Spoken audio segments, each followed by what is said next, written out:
Uma espiritualidade que ele se baseia numa concepção humana, antropológica, filosófica, como raiz presente em todo ser humano. A teologia busca o auxílio das outras ciências para explicar esta relação do ser humano com o próprio Deus.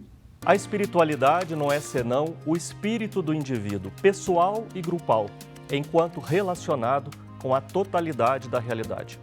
Essa frase do teólogo espanhol John Sobrino nos inspira a refletir sobre o sentido mais profundo da fé em nossos contextos históricos. No Religar e Conhecimento e Religião de hoje, convidamos você para uma conversa sobre a espiritualidade latino-americana, seus caminhos, desafios e o diálogo com outras áreas do saber. E nós vamos considerar isso a partir de uma obra dos nomes mais marcantes da teologia da libertação, que é John Sobrino. Para essa conversa, recebemos dois convidados, um teólogo e outro cientista da religião. Aqui no estúdio está comigo o professor da PUC Minas, Carlos Frederico Barbosa de Souza. Também participa conosco o teólogo José Flávio Mamed, da Diocese de Patos, na Paraíba. Para a gente começar essa conversa, Fred, bem-vindo, José Flávio também. Como é que a gente apresenta John Sobrino, Fred, e as contribuições que ele traz para a espiritualidade, para a teologia na América Latina? É interessante pensar o John Sobrino, né? Quer dizer, ele é apresentado sobretudo pela significativa obra que ele tem e a sua singularidade, mas é interessante que é um teólogo espanhol, nasce em Barcelona e faz uma opção por morar, por viver em El Salvador, onde vive até hoje. Ele está vivo, já bem idoso, 86 anos para 87. E é um teólogo que viveu todos os dilemas, né, sociopolíticos da realidade salvadorenha, foi muito próximo a Dom Oscar Romero, inclusive, escapou de um assassinato, vários de seus amigos jesuítas foram assassinados, inclusive um amigo pessoal dele, o Inácio Lacúria. E ele, sobretudo, se manifesta com um grande compromisso de pensar teologicamente essa realidade sociopolítica vivida por ele, né? Eu acho que as grandes contribuições dele passam, sobretudo, por um viés de uma espiritualidade que perpassa seu pensamento teológico, uma espiritualidade que dialoga com elementos fortes da sua teologia, como a cristologia, a pneumatologia e tudo mais, mas, ao mesmo tempo, uma espiritualidade que ele se baseia numa concepção humana, antropológica, filosófica, como raiz presente em todo ser humano. E a partir daí ele faz um excelente diálogo, né, que envolve toda a totalidade do que ele pensa como realidade, que envolve o sociopolítico também, mas para além dela, na sua totalidade, e com implicações para isso, né? Inclusive, uma das suas grandes obras é descer o pobre da cruz, né? E todo um impacto de uma praxis, de uma prática pastoral impactante na realidade também. Muito bem, vamos falar sobre o Religare, que há 20 anos dialoga sobre temas como a cultura religiosa, a diversidade religiosa. Se você quer rever, se você quer assistir os episódios anteriores, basta procurar pela gente lá no YouTube. Procure por Religare, Conhecimento e Religião, e você pode também ouvir os nossos programas pelo podcast. Siga as nossas redes sociais, @TV Horizonte Oficial. José Flávio, a gente estava aqui começando uma apresentação sobre o John Sobrino. Você, como teólogo, fez seu doutorado em ciência da religião. Qual é a importância da teologia estabelecer esse diálogo com outros saberes? E aplicando já ao seu tema, né, esse estudo que você fez sobre o teólogo John Sobrino. A teologia trabalha com o objeto Deus. Isso, vamos dizer, é o ponto central da teologia. Mas o crente, o ser humano, que acredita em Deus, é o outro objeto da teologia. Nesse sentido, há uma interação entre o crente, aquele que crê, e o objeto Deus, em quem o ser humano deposita sua fé. Nesse sentido, a teologia busca explicar esse ser humano também, crente, que acredita em Deus e que tem outras potências na sua própria vida. O ser humano é completo, ele é social, ele é emocional, etc. Então, a teologia procura, à luz do que é o ser humano crente, explicar essa relação dele com o próprio Deus. E João Sobrino, nosso teólogo, ele faz uma interação a partir da realidade. O ser humano está mergulhado na realidade. E partindo da América Latina, desse chão bem latino-americano, ele procura fazer uma teologia inserida, o que nós chamamos de teologia da libertação, teologia em que a praxe é o chão em que se desenvolve a própria teologia. Nesse sentido, eu diria que a teologia busca o auxílio das outras ciências para explicar esta relação do ser humano com o próprio Deus. Bem, nós ainda temos muito o que conversar sobre esse tema de hoje, que diz respeito à espiritualidade latino-americana da libertação. Fred, a gente estava falando sobre essa proposta, né, de refletir sobre o João Sobrino para a teologia latino-americana, e o José Flávio fez um diálogo com a antropologia, não é isso? Sim. Bem, José Flávio, como é que é buscar essa contribuição da antropologia para essa reflexão teológica? Eu me deparei com o João Sobrino ainda na graduação, quando estudava Cristologia, porque Sobrino é um grande teólogo da Cristologia latino-americana, vamos dizer assim. E no mestrado eu trabalhei esse tema da Cristologia da libertação, Jesus histórico, e me deparei com Sobrino falando sobre espiritualidade. E aí eu me encantei mais com Sobrino, com essa dimensão da espiritualidade. Eu diria que o específico de Sobrino é partir da antropologia. Sobrino diz que a espiritualidade é um bem do ser humano. A espiritualidade é um potencial, é uma dimensão do ser humano. E para o Sobrino, a espiritualidade é tão inerente ao ser humano como a própria corporalidade ou a sociabilidade. O ser humano é corpo, é social, o ser humano também é espiritual. E isso dá uma reviravolta na concepção da espiritualidade na teologia, em que ele mesmo diz que não vai partir do que ele não considera espiritualidade, que é a vida mecânica, fórmulas recitadas, mas vai partir de uma condição própria do ser humano, que ele chama de espírito. Ele diz: todo ser humano tem espírito, por isso todo ser humano tem espiritualidade. E essa é a grande contribuição que dá uma reviravolta, eu diria até copernicana, na teologia, e por que não dizer na teologia sobretudo da libertação. Partir do próprio ser humano como o bem do espírito, como aquele que tem espírito e que coloca espírito em tudo que faz. Acho que essa é a grande contribuição. Sim. E a teologia, ela para ser teologia, ela precisa se revestir dessa condição também do ser humano que tem espírito, que coloca espírito em tudo que faz, em tudo que realiza. Então, ele coloca uma espiritualidade bem prática, de que o ser humano é portador de espírito. Ô Fred, você que tem já um longo caminho aí nos estudos de mística, né? É comum esse lugar, esse reconhecimento do ser humano portador de espírito? Que lugar tem essa consideração para quando a gente fala de uma temática como espiritualidade, por exemplo? Eu não vejo como muito comum, né? Sobretudo em ambientes religiosos, essa dimensão antropológica que o Flávio traz, José Flávio Mamed traz. Eu vejo comum uma associação ao espírito como um espírito religioso, que vem do Espírito Santo, sobretudo nas tradições cristãs, né? Católica e tudo mais.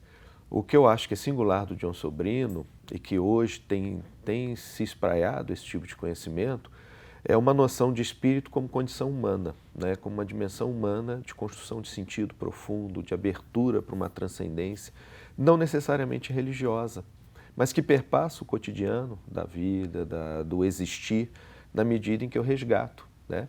Se espírito de alguma maneira vem de Ruá, né? Aquele sopro divino, né?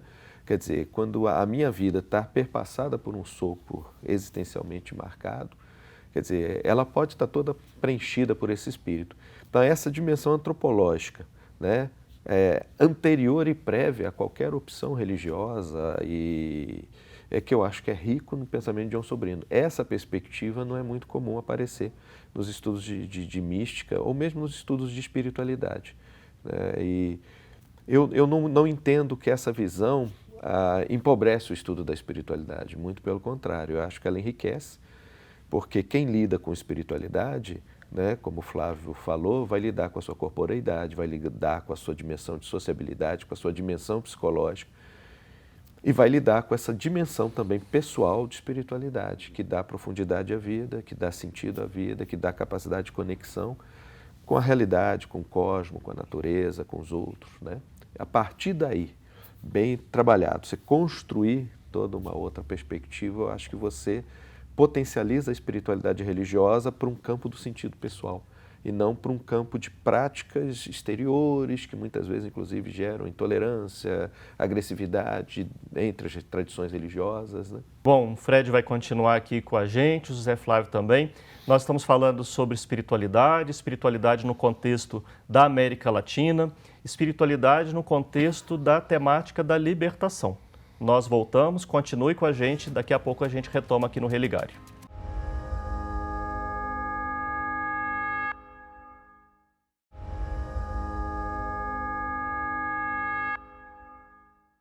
Em diálogo com as artes, com a saúde, com a gestão administrativa e tudo mais, eu entendo que ela abre possibilidades de construção de categorias, de percepções, né, muito diferenciadas, que muitas vezes uma tradição religiosa simplesmente não consegue abordar. Então, a espiritualidade, nesse sentido, ela perpassa as várias áreas da vida humana e, perpassando as várias áreas da vida humana, perpassa também as várias áreas do próprio saber. A espiritualidade tem sua gênese na condição de incompletude e nas diversas realidades construídas pelo ser humano. Por que falar de espiritualidade em sua pluralidade, em sua diversidade? Como que diferentes experiências e caminhos espirituais podem conviver, dialogar e até se desafiar mutuamente? E como a teologia de John Sobrino nos ajuda a pensar essa espiritualidade viva, encarnada na história, marcada por lutas, esperança e compromisso com os mais pobres? Nós estamos começando o segundo bloco da nossa conversa com Carlos Frederico e José Flávio. Uma contribuição assim que seria mais específica dos estudos de religião, Fred. O José Flávio está fazendo esse diálogo com a antropologia e a teologia, como a gente falou antes, mas nos estudos de religião, perspectiva mais ampla, das ciências da religião em particular, como é que a gente recebe daí uma contribuição para esse estudo específico de espiritualidade? Eu acho que pode vir de várias ordens, né? Primeiro porque as ciências da religião, ela não vai focar apenas numa tradição religiosa e até em pessoas não religiosas. Então eu entendo que isso abre a possibilidade de pensar a espiritualidade para além de como ela se manifesta ou como ela é vivida num determinado grupo religioso específico. Então essa abertura que as ciências da religião traz para pensar a espiritualidade não só em diversas tradições, mas como também em pessoas não religiosas. E além disso, em diálogo com as artes, com a saúde, com a gestão administrativa e tudo mais, eu entendo que ela abre possibilidades de construção de categorias, de percepções, né, muito diferenciadas, que muitas vezes uma tradição religiosa simplesmente não consegue abordar. Depois eu entendo que as ciências da religião, na sua linguagem mais distanciada, também interdisciplinar, ela consegue ter um olhar também distanciado, que não perde a proximidade, claro, e esse olhar distanciado gera um panorama bem maior e, com perspectivas interdisciplinares, ela também consegue, né, perspectivas, abordagens diferentes. Isso tudo eu entendo que é muito rico, né, inclusive para as produções teológicas, depois para quem é teólogo trabalhar, e isso abre possibilidades que ampliam a concepção do que é a espiritualidade. Eu acho difícil, muitas vezes, uma pessoa de dentro de uma tradição religiosa pensar a espiritualidade nessa amplitude, embora não seja impossível. José Flávio, como é que você acolhe isso, né, e que o Fred acabou de dizer, inclusive pensando espiritualidades, né, como teólogo e pensando junto com o John Sobrino? A primeira coisa que eu digo é que, para o Sobrino, a espiritualidade está para além de uma tradição religiosa. Eu consegui captar do Sobrino. Aliás, ele diz que a espiritualidade é um bem do ser humano, que se diga cristã e não cristã, e poderíamos alargar esses caminhos todos, porque ele diz que há um interesse muito grande pela espiritualidade nos nossos tempos.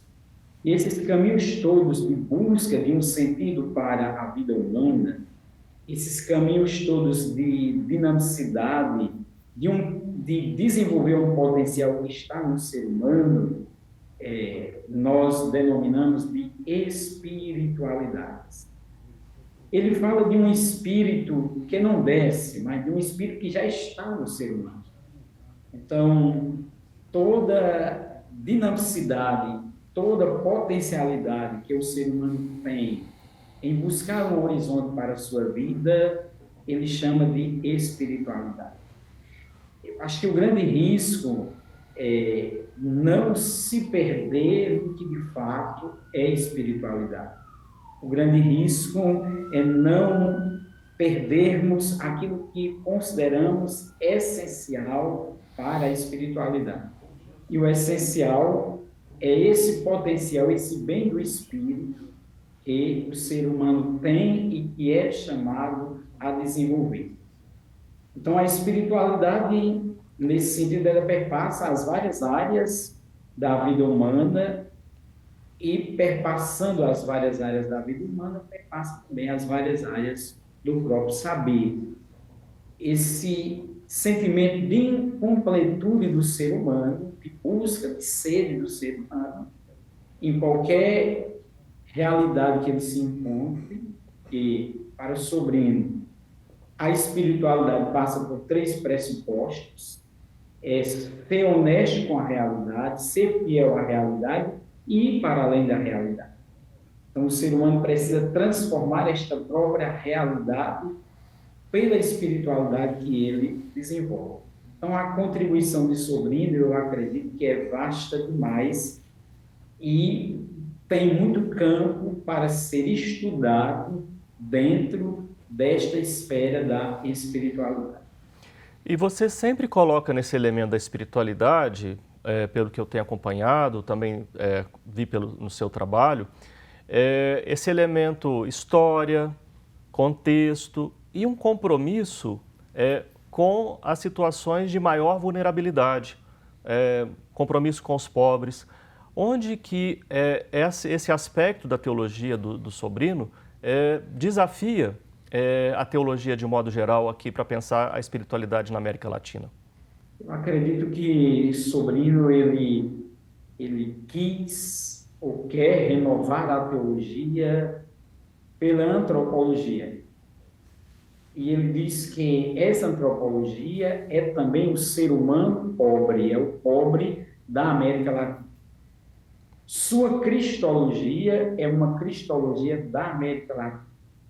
Dá um título para Jesus como Jesus da América Latina, Jesus na América Latina, o Cristo pobre da América Latina. Então, a pretensão de Sobrino é renovar a teologia por esta antropologia, que no caso é de fato o ser humano pobre. Sobrino, ele disse que se libertou de um sonho dogmático, que as ciências com que ele se deparou, o estudo das ciências auxiliares à teologia, fez com que ele se libertasse desse sonho dogmático. E o sonho dogmático de que ele se libertou é sair de uma teologia especulativa, de uma teologia doutrinária, para uma teologia em que colocasse o pobre no centro, porque ao ao desenvolver uma cristologia da libertação, em que o Jesus histórico é o ponto de partida, ele se depara com uma praxe, que é o pobre na missão e na pregação de Jesus, do reino de Deus. Então, Sobrino quer, de fato, renovar a teologia por esta ótica de um Cristo pobre, que, na verdade, é uma antropologia sobre Jesus. É uma releitura da vida de Jesus de Nazaré a partir da antropologia. Sim. Fred, nós que não somos teólogos, né, a gente escuta com atenção, aprende, né, como que o teólogo reflete, mas pensando na instituição, igreja, quando se fala desse aspecto mais encarnado, histórico, contextual, não falta quem fique horrorizado e falar em teologia da libertação quase é proferir um xingamento a alguém, a estudiosos, né? O que pode acontecer, né? A história da igreja está tão envolvida com uma leitura encarnada, uma leitura a partir da história. O que acontece no contexto latino-americano em que essa expressão, essa reflexão teológica pode parecer uma negação, né, da mensagem religiosa do cristianismo? Eu não entendo que seria só do contexto latino-americano, né? De modo geral, você entende? De modo geral, eu acho que houve uma tendência de leitura no cristianismo que, embora falasse de uma encarnação de Jesus Cristo, se falasse de uma forma mais, num certo tipo de espiritualidade, né? Meio desencarnada. E o que eu acho que a teologia da libertação faz, e com muita justiça, né, é trazer esse elemento encarnado para realidades especificamente concretas, né? Então, acho que há uma dificuldade em vários âmbitos com as teologias chamadas contextuais, né? Porque a teologia da libertação, ela se expressa em várias teologias contextuais, né? No diálogo com povos indígenas, no diálogo com a comunidade LGBTQIA+, no diálogo com as mulheres, no diálogo com as pessoas ligadas ao movimento negro, a todo o processo de negritude e escravidão, né? No diálogo com tradições religiosas diversas. E não há como pensar Jesus Cristo se olhar para a teologia do que é a tradição cristã. Essa teologia não está presente na tradição islâmica, que eu estudo, nem na tradição budista. Se entende que é a divindade assumindo a condição humana e vivendo a condição humana nos seus contextos. Jesus assumiu uma cultura, ele assumiu uma história, se nós pensarmos dentro da lógica da teologia cristã, né? E ao assumir a história, ele falou uma língua, ele comeu coisas que estavam ali presentes. Na última ceia, ele usa elementos da tradição cultural judaica, né? O pão, o vinho. Se ele tivesse em outra cultura, provavelmente teria à sua disposição outros elementos, talvez diferentes, né? Então, não tem como pensar uma teologia, ou mesmo uma espiritualidade, fora dessa inter-relação com o cotidiano. O que eu acho que a teologia da libertação faz é trazer essa consciência muito forte, porque mesmo quando eu não tenho essa consciência, eu faço de uma outra maneira, né? Quer dizer, nós estamos em sociedade que tem vários grupos pensando, discutindo, né? Se eu assumo, né, o José Flávio falou, a linguagem do discurso uma teologia comprometida com o pobre, eu posso também ter uma teologia comprometida com outros valores que nem sempre reconhece, né, pessoas invisibilizadas, realidades invisibilizadas, né? E aí o que eu acho legal, né, que a teologia da libertação de John Sobrino faz isso com e a partir da espiritualidade. Não há uma ausência de espiritualidade. Quer dizer, não só a realidade é prenhe de algum sentido, como também quando eu a acesso eu posso carregar um sentido e ler de uma forma, né, significativa, né, essa realidade. Muito bem, eu vou agradecer muito a participação sua aqui, Fred, obrigado por você ter vindo conversar com a gente. Também agradecer ao José Flávio por essa conversa. O Religária de hoje fica por aqui, uma parceria da TV Horizonte com o programa de pós-graduação em Ciências da Religião da PUC Minas. Para conhecer mais sobre o nosso programa, acesse pucminas.br/ppgcr. A gente se encontra na próxima semana com mais convidados, bons temas para as nossas conversas. Um abraço e até o próximo Religare, Conhecimento e Religião.